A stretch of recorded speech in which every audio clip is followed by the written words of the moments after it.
8, 9, 10 punches unanswered from Lomachenko with crolla on the ropes. A left hook, another left hook. Crolla's back's on the ropes. Lomachenko smells blood. Lomachenko with 15 seconds to go in the third. Crolla being held up by the rope, and that's a knockdown. Oh. And a two-punch combination drops Crolla on his face. That is it. Lomachenko. Let's get ready to rumble!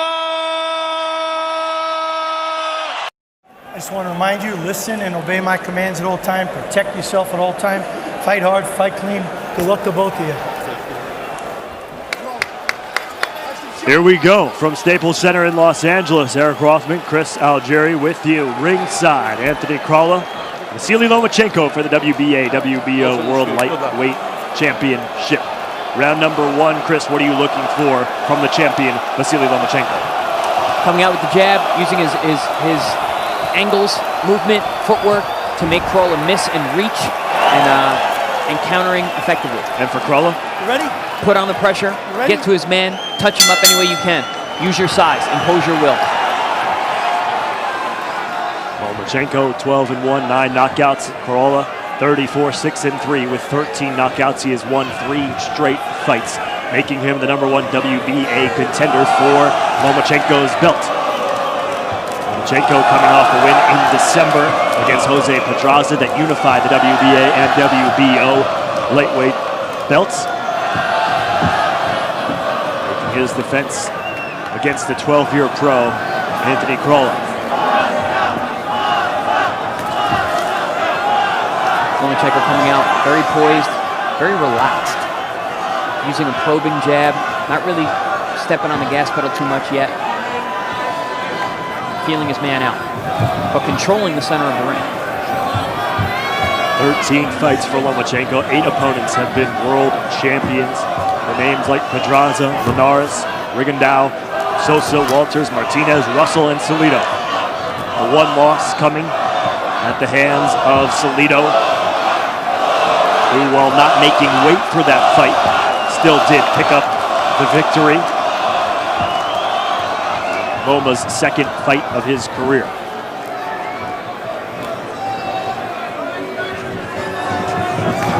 Crolla, as we've talked about before, a harrowing situation that he came back from in 2014 when he spotted 2 people robbing a neighbor's house, tried to chase them down. When he did, one of the burglars hit him over the head with a cement block, fracturing his skull and bringing into question whether he would ever fight again. He was scheduled 3 weeks from that attack to have his first title bout. Obviously, that did not happen, but he worked his way back and earned the WBA lightweight title shot against Darles Perez, in which he won and made one successful defense. He is trying to get that belt and more back tonight.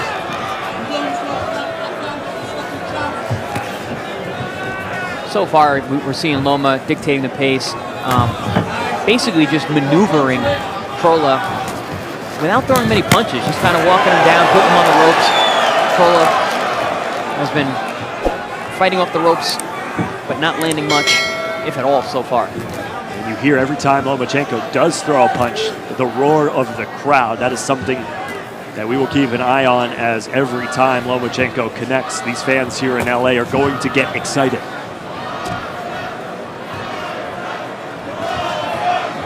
Final 10 seconds of round number 1, a feel-out round between Lomachenko and Crolla.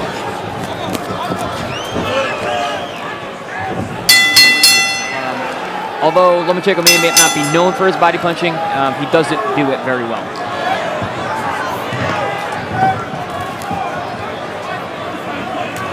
Round number 2 of a scheduled 12 between these two. I'd like to see Crolla come forward this round, assert himself much more so than he did in round number 1. You don't want to give someone too much respect, even if that's pound for pound best Vasily Lomachenko. Lomachenko's respect is definitely deserved. You've talked about it already here tonight, but his ability, Lomachenko's, to break the will of his opponents, how is he able to do that so regularly? Honestly, it's when you are a professional boxer, you're a professional hitter. And if you can't hit anything, it's very easy to lose confidence. Lomachenko is basically invisible in there. Call him high tech, you can call him no mas, maybe call him the ghost. If Chris Algieri says he's invisible in there.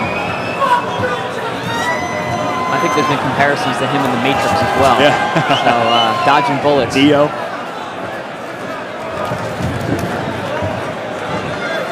See Crolla continuing to dance around the outside of the ring. Lomachenko calm, cool, and collected. He has Crolla in the corner right now. Crolla with a sweeping left hook. As much as Lomachenko seems to be in control right now, it's very easy for him to kind of fall asleep at the wheel. And that could leave openings for Crolla to land some big counter shots.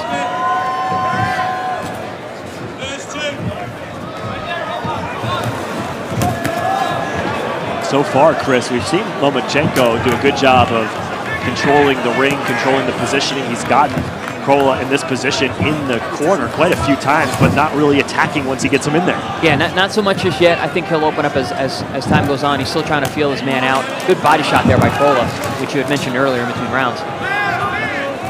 Three-punch combination for Crolla that led off back-to-back jabs.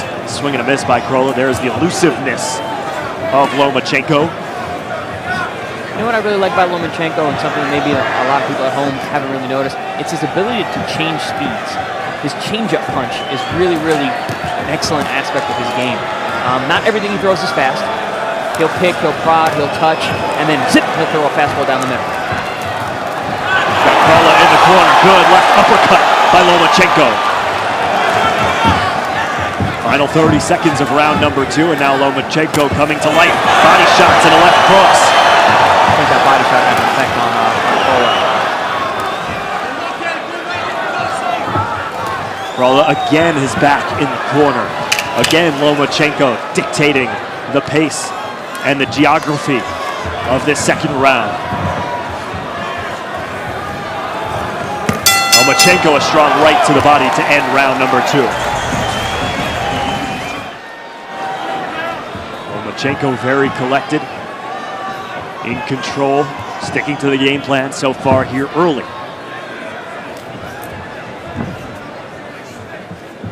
Now this is a position for Crolla he has not been in through the first 2 fights, and that's standing in the center of the ring, and Lomachenko doesn't allow that to last too long. I see Crolla's coming out with his left jab, which he hasn't done yet, and that's something I'd like to see him use more. He has a very good jab. He is a good boxer, great body puncher. He's got to go out there and be Anthony Crolla. Again, Lomachenko doubling up on the jab. Again, we see Crolla ending up with his back on the ropes.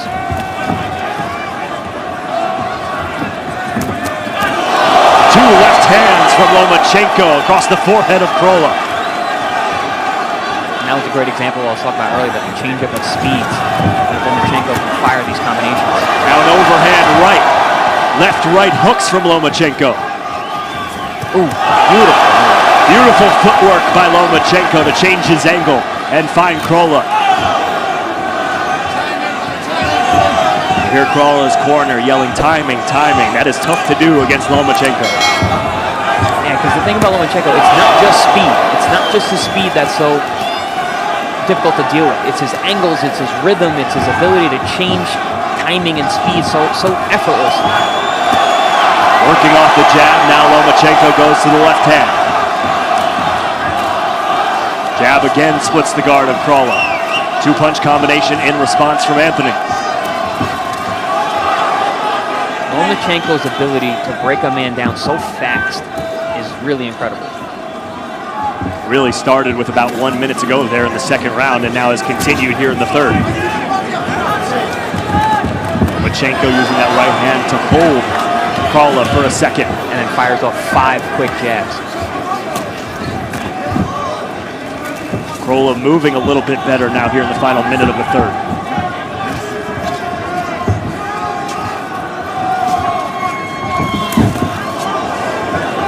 Lomachenko gets inside again with that left hand. It's that quick pop. Chris has talked about the change of speed that Lomachenko throws off his opponents with.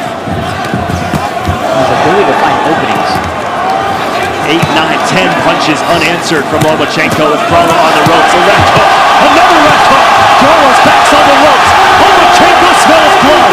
Lomachenko with 15 seconds to go in the third. Crolla being held up by the rope, and that's a knockdown. Lomachenko thinks the fight's over. It is not over. It's not over. The fight is still going on. There are doctors in the ring. What is going on? Jack Reese is the referee, confused as anybody. Lomachenko thought the fight was over. Reese signaled for a knockdown, and Lomachenko thought he won the fight. I believe Reese's call was because his butt was on the ropes. And it was the correct call. The ropes kept him up, so it should have been a knockdown. Yes. Good call by veteran referee. And then Lomachenko climbs the ropes because he thinks he won. Doctors and security enter the ring. That could be very dangerous for a fighter. Yes. Jumping on some ropes before a fight is over. You never know, you can fall to strength, something like that. But also the adrenaline dump of thinking the fight is over. Well, not only that, I think Crolla thought the fight was over. You saw his reaction to Reese coming in and signaling the knockdown. He kind of threw his head back because, come on, are you kidding me?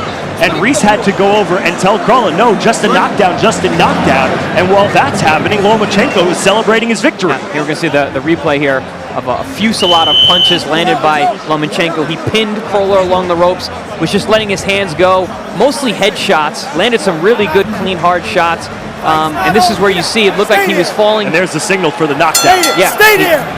Good call. He's pointed to the floor, said knockdown. He did not wave his arms to signal a halt to the He had to step in between the two, which a lot of times people think means the referee is stopping the fight. That was merely because where Crolla was positioned on the ropes, there was no other way to stop Lomachenko from hitting. And that is different than a standing 8 count. That was a saved by the rope situation. Lomachenko picking up right where he left off. Almost the same exact position. Crolla caught again. Overhand right misses. Crolla averts danger, at least for the moment. Same exact spot of the knockdown a moment ago. Lomachenko needs to be careful here. He doesn't want to throw caution to the wind. He still has a dangerous champion in front of him. Uppercut with the left, overhand right. Crolla swings and misses and then retreats back to the ropes. And a two-punch combination drops Crolla on his face. That is it. Lomachenko is supreme.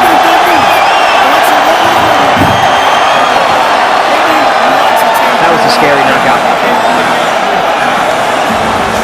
Yeah, I think we're going to see this is where Lomachenko pinned Crolla on the ropes, which he did so many times before. Set up a few soft shots with his uppercuts. Finished with a hard right hook right behind the ear. It's a debilitating punch. Zapped Crolla's legs. You can see he's trying to get up, but there's just nothing there. There's no connection mind and body at that point. You hit with a shot like that, your equilibrium's gone. You wake up and the fight's over. So Vasily Lomachenko takes on his mandatory challenger and does so with ease. Again, you see Crolla, he's bent over that front foot. He doesn't see this shot coming. Hits him high in the head, just above the ear, and face down.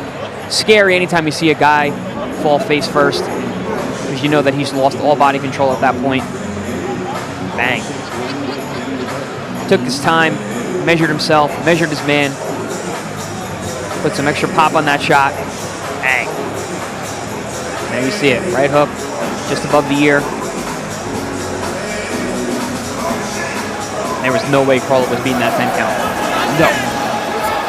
Look, you'll see a little setup uppercut, hard right hook. 3. And Lomachenko walked off knowing he's not getting it. Shot like that, you just feel in your hand, you feel in your glove that the damage is done, fight's over.